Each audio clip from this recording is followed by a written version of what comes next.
Leo nikiwa katika ziwa Tanganyika, nataka nikufundishe, unapoota ndoto ya kurudi shule ama ndoto unarudi kijijini kwenu, nini unatakiwa kufanya pale pale utakapoamka. Utakapoamka tu, ikiwa kama wewe ni Muislamu, ikiwa kama wewe ni Muislamu, Mtume anatufundisha utakapoamka na umeota ndoto mbaya, cha kwanza kabisa, geuka upande wa kushoto wa mkono wako, kisha pulizia mara 3, huku ukitoa vimate vya mbali kabisa. Pulizia mara ya kwanza, pulizia mara ya pili, pulizia mara ya 3, kisha sema a'udhu billahi minash shaitani rajim. Ama unaweza ukaanza kusema a'udhu billahi minash shaitani rajim, ukapuliza upande wako wa kushoto mara 3.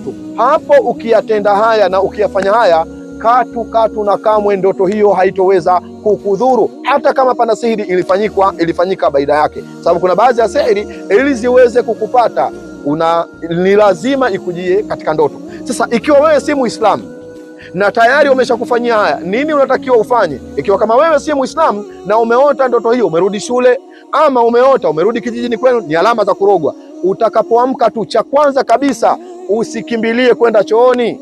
Watu wengi huwa wanaharibu pale, anapoamka anakimbilia moja kwa moja kwenda chooni. Usithubutu kukimbilia kwenda chooni. Cha kwanza kabisa, amka. Ukishaamka, katafute maji, alafu osha uso wako, osha mkono wa kulia, osha mkono wa kushoto na osha miguu yako. Hapo ni moja katika mambo ambayo umeivunja kabisa ile ndoto uliyoiota, na umevunja kabisa maagano yoyote yaliyowekwa kwa ajili ya kukuvurugia mambo yako na kukuharibia mambo yako.